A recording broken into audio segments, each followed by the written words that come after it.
Welcome children to another variation of if else statement, that is nested if. So let us see what is nested if.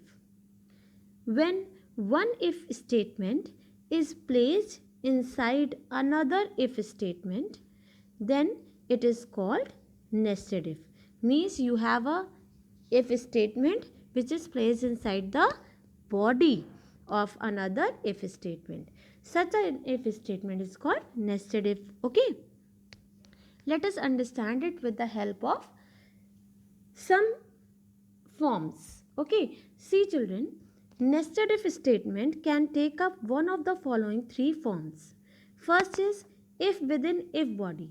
You know that if else statement has two parts basically. First is if, another is else. So if you have if else within the if body, then this is this form. Okay, if you have if within else body, in this form, and in this particular form you will have if else within if body also and else body also. Depending upon the requirement of the problem being solved, one of the above ways is used. Okay, now let us understand the first form of nested if. In this case, like I said, there will be if within if body. So you can see here you have if and else. Okay.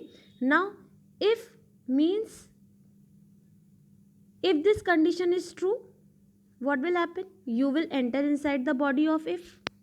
Now whatever you get inside the body of if, you have to execute. So you are finding another if else, and if else will work the way it was working earlier. तो अब ये condition अगर true हुई तो आपको ये execute करना है और बाहर आ जाना है. लेकिन अगर ये एग्जीक्यूट नहीं, ये कर फॉल्स है, तो आपको ये स्टेटमेंट एग्जीक्यूट करना है और बाहर आ जाना है. ठीक है, तो अब हमारी ये कंडीशन ट्रू है तो ये काम, वरना ये काम. क्लियर? और हम बाहर. लेकिन मान लीजिए ये कंडीशन फॉल्स हो जाती है. So in this case you will enter straight away enter the else body, and else body is simple, so you just do this work and come out. Okay, so one of the ways is getting executed. This one is if this one is true, you execute this. If this one is false, you execute this. Okay, now let us take up an example. So here what we are doing is, first of all we are taking input of an integer from user. ठीक है, और अगर वो integer 1 to 5 के बीच में है तो हम क्या कर रहे हैं, चेक कर रहे हैं कि वो इवन है कि ऑड है. ठीक है, और अगर 1 to 5 के बीच में नहीं है तो हम सीधे लिख दे रहे हैं नॉट बिटवीन 1 to 5. ठीक है, तो let us understand it with the help of some example means outputs. So in the first case, see, I have given the input as 8. 8 is the input. So 8 is not lying between 1 to 5. So this condition is false. So you straight away enter else and you print this. See, you are getting this output. Okay, now if I give some other input, like I have given the input as 4. So when 4 is given as input, then this condition is true. Means this is true.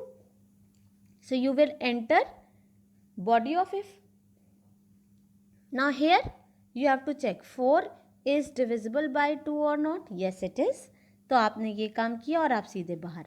तो देखिए even print हो रहा है. ठीक है, in the same way suppose I take the input as 3.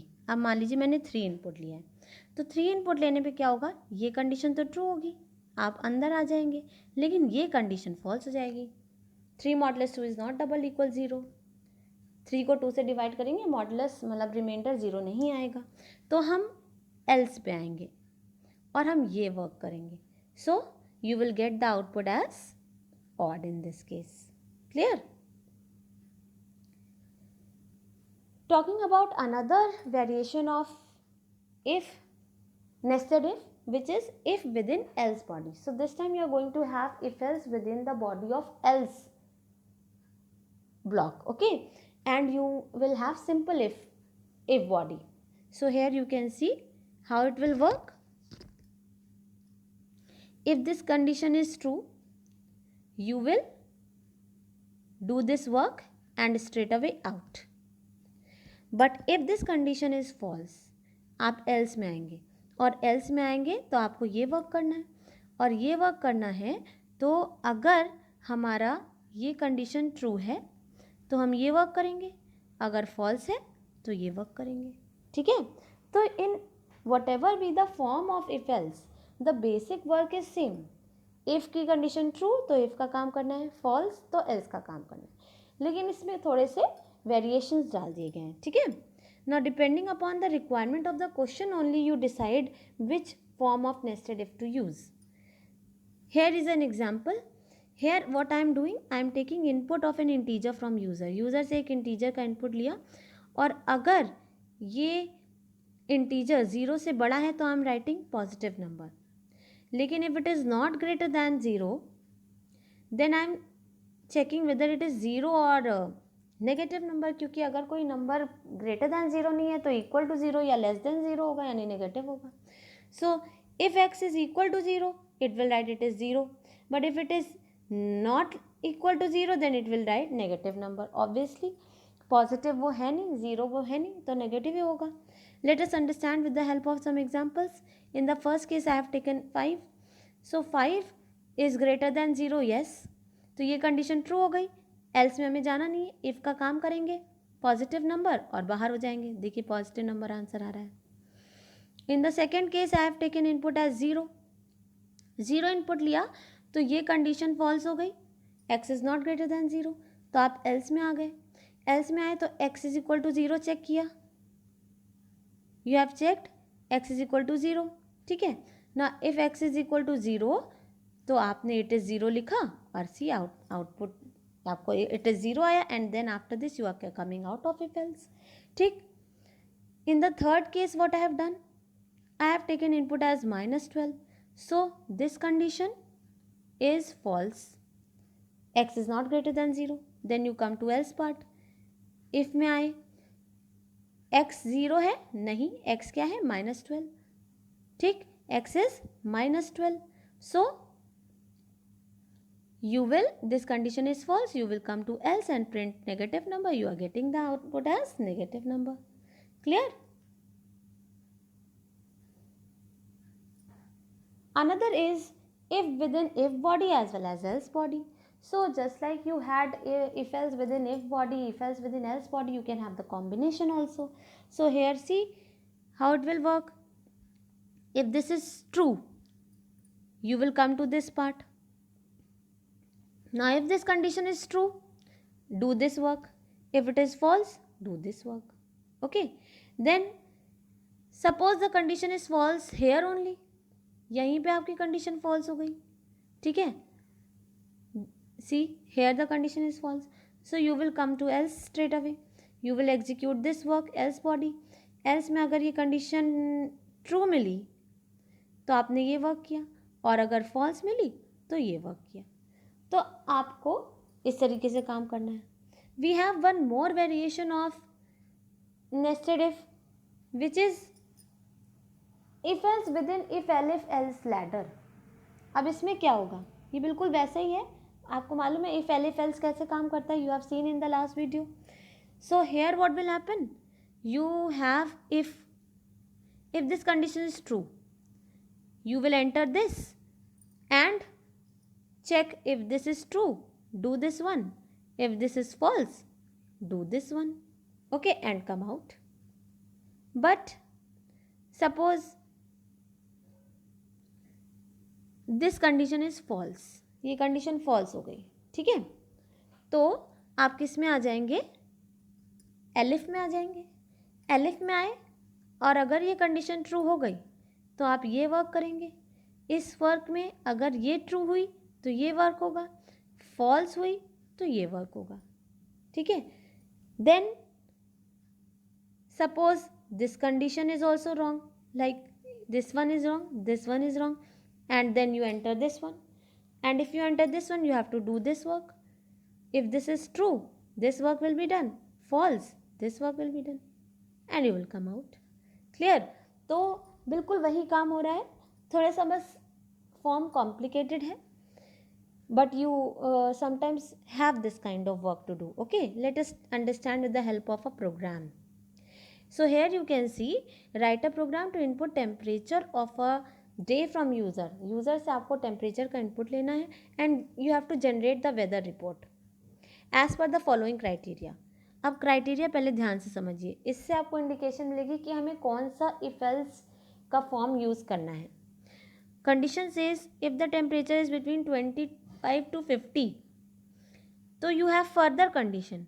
अगर 25 to 50 है तो उसके अंदर अगर 25 to 35 है तो वेदर हॉट है, लेकिन अगर ग्रेटर देन 35 है तो टू हॉट है. But if the temperature is not in this range, 25 to 50 के बीच में नहीं है, तो आपको दूसरा कंडीशन चेक करना है. 11 to 24 है क्या? अगर 11 to 24 है तो उसके अंदर अगर 11 to 15 है तो वेदर इज़ नाइस, लेकिन अगर ग्रेटर देन 15 है तो वेदर इज़ ह्यूमिड. ठीक, फिर अगर मान लीजिए ये कंडीशन भी फॉल्स है, मतलब 11 to 24 के बीच में नहीं है आप, तो अगर 5 to 10 के बीच में है तो इक्वल टू 5 के लिए कोल्ड, ग्रेटर देन 5 के लिए pleasant. Okay, and if the temperature is not with in this range also, it is less than 5, तो वेदर इज़ टू कोल्ड. इस तरीके से आपको काम करना है. ठीक है, अब यूज़र आपको कोई भी टेम्परेचर दे सकता है अकॉर्डिंग टू द कंडीशंस. उसका जो भी कंडीशन ट्रू होगी आपको उसके हिसाब से वेदर रिपोर्ट जनरेट करनी है. तो देखिए, सबसे पहले मैंने टेम्परेचर का इनपुट ले लिया यूज़र से. अगर 25 to 50 के बीच में है तो मुझे ये चेक करना है कि वो 25 to 50 के बीच में है तो मुझे ये चेक करना है, यानी 25 to 35 है तो too hot, greater than 35 to too hot. देखिए 25 to 35 hot, else too hot. अगर 25 to 50 के बीच में है और 25 to 35 के बीच में नहीं है तो ऑब्वियसली ग्रेटर देन 35 होगा, तो आप लिख देंगे टू हॉट. अब नेक्स्ट है, मान लीजिए हमारा टेम्परेचर इस केस ये नहीं निकला इस रेंज में, तो हम इसमें आएंगे. इसमें आए तो देखिए मैंने चेक किया, और अगर 11 to 15 के बीच में है तो वेदर नाइस है, अदरवाइज वेदर ह्यूमिड है. ठीक है, तो ऑब्वियसली ग्रेटर दैन 15 होगा तो वेदर ह्यूमिड दे देगा. Then next was 5 to 10, means this is wrong, this condition is true. Equal to 5 है तो कोल्ड, एल्स प्लेजेंट. अगर ये कंडीशन भी फॉल्स है और ये ट्रू है तो weather is too cold. Okay, so you can see the code. Let us see the output screen of this code. So I have written the code here again, this is the code. अब देखिए different inputs के लिए ये कैसे काम करेगा. सबसे पहला इनपुट है हमारा 23. अब 23 देखिए इस रेंज में फॉल करेगा, 25 to 50 के बीच में है, नहीं है, तो आप यहाँ आएंगे सीधे. 11 to 24 के बीच में है, yes it is, so you are entering this body. Okay, now is it between 11 to 15? No, it is 23, तो आपको ये देगा ह्यूमिड. देखिए आपको ह्यूमिड आउटपुट आया और फिर आप सीधे बाहर. ठीक, नेक्स्ट इनपुट हमने लिया 5 है तो इस रेंज में नहीं है, इस रेंज में नहीं है, इस रेंज में है, क्योंकि ग्रेटर दैन इक्वल टू 5 है ना, तो इस रेंज में है, तो अंदर आए. अगर 5 है तो कोल्ड, हमें कोल्ड मिलना चाहिए. देखिए आउटपुट में कोल्ड मिला है, ये काम किया, सीधे बाहर आ गए. फिर उसके बाद नेक्स्ट टेम्परेचर मैंने लिया है 0 में क्या होगा, ये कंडीशन फॉल्स, ये कंडीशन फॉल्स, ये कंडीशन फॉल्स, और आप यहाँ आ जाएंगे. एल्स में आपको टू कोल्ड देना है. लेस देन 5 था तो हमें टू कोल्ड देना था ना. देखिए I will show the criteria again. See if my input was 0, so it will fall under this category. I am getting the report as too cold. Okay, फिर next input I took as 45. अब 45 देखिए इस range में fall करेगा तो हम सीधे यहाँ आ जाएंगे. यहाँ आएंगे तो हम ये चेक करेंगे क्या 25 से 35 के बीच में है, नहीं है, तो हम ये काम करेंगे too hot. See it is getting too hot. So here you have seen the use of if else within if body, elif body and else body. So this way your nested ifs are used. I hope all of you must have understood the concept. You must have understood how these functions work, means these nested if statements work. If you have any confusion, you can write it in the comment section. Thank you so much.